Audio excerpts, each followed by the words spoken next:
Hello friends, I am Dr. Shailesh Kaushal, Department of Business Administration, University of Lucknow, Lucknow. Dear participants, today I am going to discuss cluster analysis. Cluster analysis basically it is a multivariate technique and it is interdependence technique. So multivariate technique, there are two types of multivariate technique. One is dependence technique and another is interdependence technique. So it is a interdependence technique and our objective not to test the hypothesis. We can test hypothesis only dependence technique. So what is this? Cluster analysis is a group of multivariate technique whose primary objective to group object based on the characteristics they possess. It means it's a one group and heterogeneous people in this group. So through cluster analysis we can create many homogeneous group. Okay, and the people in a particular group are same nature. The people of this particular group are same nature but different from this. So cluster analysis classify, basically here we are classifying object. Object may be respondents, products and other identities like hospitals, education institutions on a set of user selected characteristics. The resulting clusters should exhibit high internal cluster homogeneity. Means in this particular cluster all the object high internal homogeneity and the between cluster it is heterogeneity. It means it is different from this.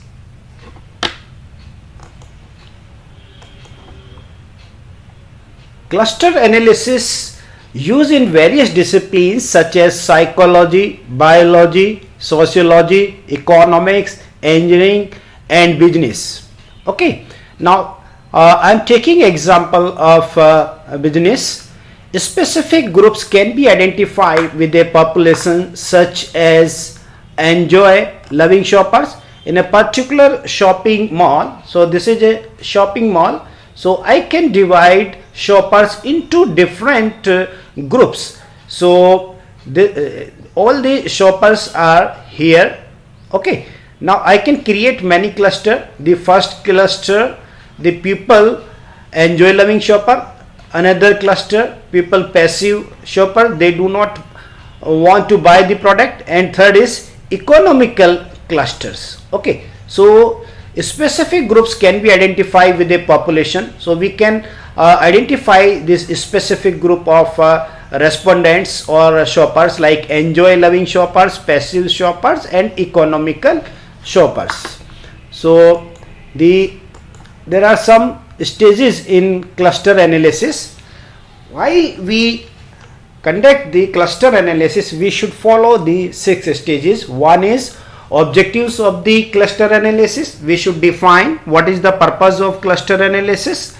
Then research design in cluster analysis, how to select the questions or what should be the sample size for cluster analysis, assumptions in cluster analysis, then driving clusters and assessing overall fit, and then fifth stage interpretation of the cluster, and then finally validation and profiling of customers. So one by one I am explaining the stage of first means objectives of the cluster analysis. We use cluster analysis for taxonomy development, means classifying groups of biological organism on the basis of shared characteristics.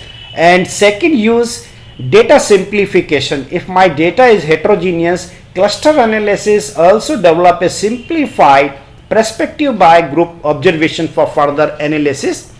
And then relationship identification. After finding the cluster, we can find the relationship with one cluster to another variable.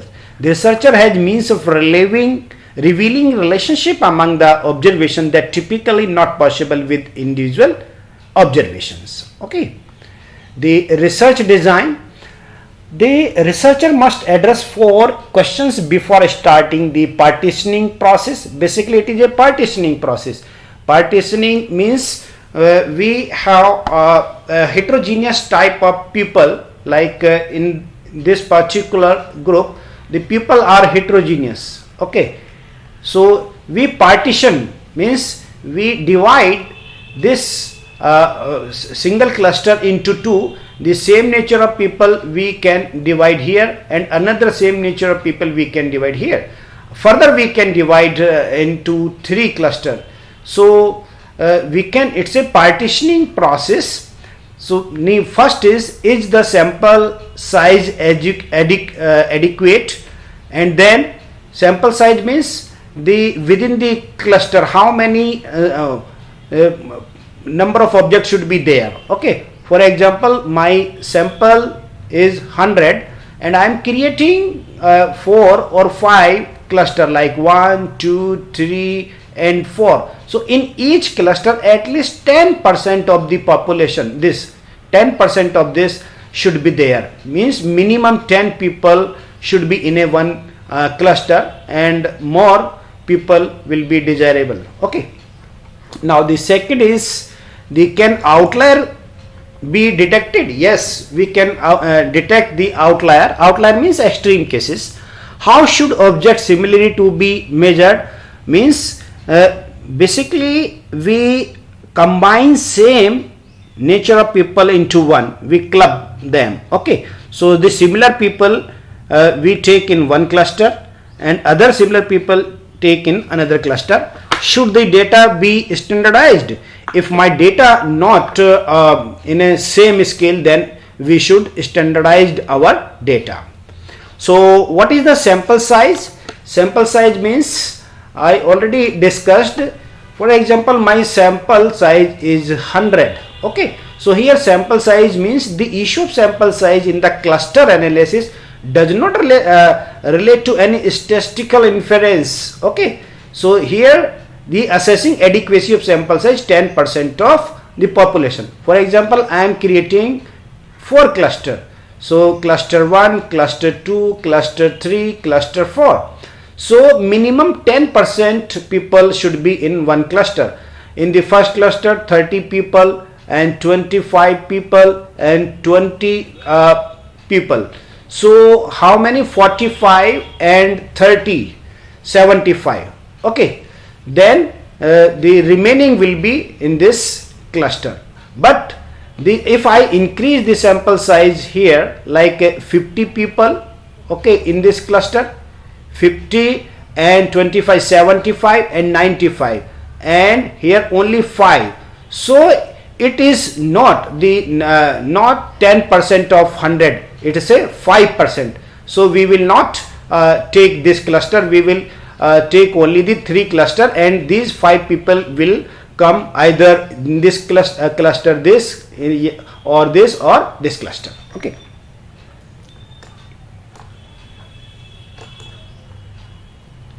Can outlier be detected? Yes, there are 2 approaches. One is through graphical approaches, we can detect the outlier, and second is empirical approach. We can detect outlier empirically, such as univariate, bivariate and multivariate detection. So through Mahalanobis D square method, we can detect the outlier. How should object similarity to be measured? There are 3 methods: correlational measures, distance measures, association measures. So generally we use distance measure, and the squared Euclidean distance we use to find the similarity of the 2 objects. Should the data be standardized? Yes. if my data not same scale, then we should standardize our data.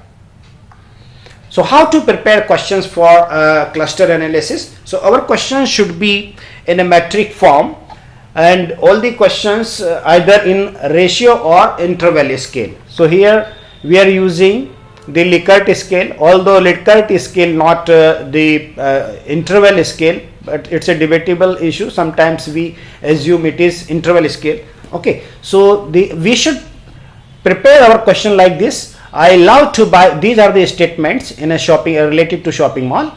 So there are 7 options: 1, 2, 3, 4, 5, 6, 7. We can take more option also, like 9-point or 11-point scale. And all the questions in a strongly disagree to strongly agree. And these are the questions. I buy discounted product. I enjoy eating food at shopping mall. I bargain product when shopping. I buy only daily need products. I compare prices of product in shopping mall. On the basis of these questions, we create clusters. Assumptions in cluster analysis. One is sample representation, and sample representation means in each cluster at least 10% should be there. The number of objects should be 10% of total cases. Then multicolority, it is not desirable. If multicolority among the variables, so we should delete these variables. Reduce the variable to equal the number in each set of correlation measure. Use a distance measure, because we are measuring the distance of the clusters. So through Mahalanobis distance we can measure the distance in the clusters. Now there are 2 approaches of the partitioning process. One is hierarchical procedure and another is non-hierarchical procedure. So we apply both the methods. First we use hierarchical procedure in cluster analysis, and then we apply non-hierarchical procedure to find the clusters. So driving cluster and assessing overall fit. Hierarchical procedure. The 2 basic type of hierarchical clustering procedure are agglomerative and divisive. So what is agglomerative method? So in a agglomerative method, each object or observation starts out at its own cluster and is successively joined the 2 most similar cluster at time until only a single cluster remain. It means in this agglomerative cluster, this is the agglomerative, means we combine the similar cases, case 1 or 2, and then further move, and then this cluster and this we again combine and then become this. Okay, so there are 2 approaches. One is agglomerative method and another is divisive method. All observation starts in a single cluster and are successively divided. Okay, so this is the here the single cluster. So there are 2, one is we add and another is divide. So here this is a single cluster. So then after then we divide into the 2 parts, the number of respondent, some respondent in this cluster and some respondent in the cluster. Further we can divide into 2. So it's a divisive method. So this is divisive method when we come from right to left, and left to right means agglomerative. Here we combine the 2 observation and form the other, and then we combine this and this form the other. Okay, so there are 2 method, agglomerative and the other is divisive method. Hierarchical cluster analysis, selecting initial cluster solution. Selecting cluster algorithm, average linkage method we use. There are many methods to use the cluster algorithm, and the second is initial cluster results. Identify the small clusters and deleted the observation. If the observation in a particular cluster less, there are 4 cluster, 1 2 3 4. If in this particular cluster the sample size is 100, if cluster is 5, then we delete it. Okay, delete the observations and then re-specified the cluster. Then after re-spicing, earlier we took for 4 cluster, 1 2 3 4. When we delete it, then again re-specify, and then there will be 3 clusters. And evaluating the cluster size means what is the number, like 30 in this cluster, 50, and here 50. Okay.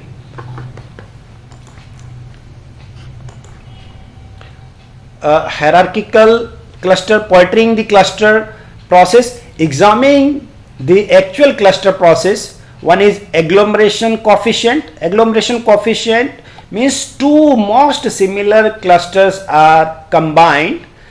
Okay, and dendrogram, closure distance between combination indicate greater homogeneity. So I will explain both the term through the diagram.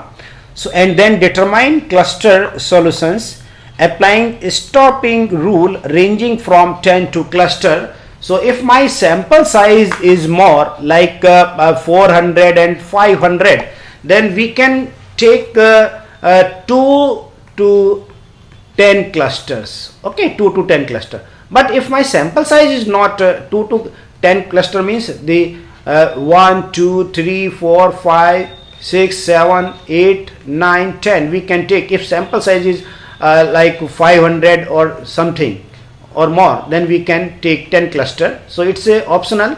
We can pre-specified, we can select only 3 cluster, 4 cluster. It depend on the sample size, and researcher can choose the number of clusters. So profiling clusters 3 4 5 6, we can choose either 3 4 5 or 6 clusters.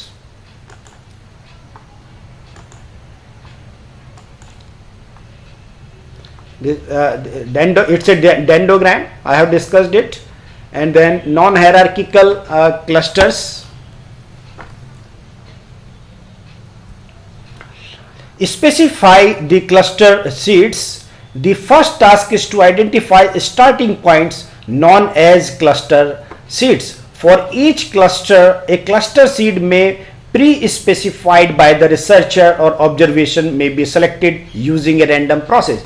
So in the specify cluster, we specify the cluster, and then assignment with the cluster seed defined. When we decide the how many cluster we should take, 3 4 or 5, the next step is to assign each observation to one of the cluster seed based on the similarity. So here the specify the cluster seed means, so we can specify 3 cluster, okay, or we can specify 4 cluster, and then we assign each observation in a particular cluster. So if I am taking 2 observation, means observation 1 and 3, it means both the respondent are same. The choices of respondent 1 and 3 are same. Okay.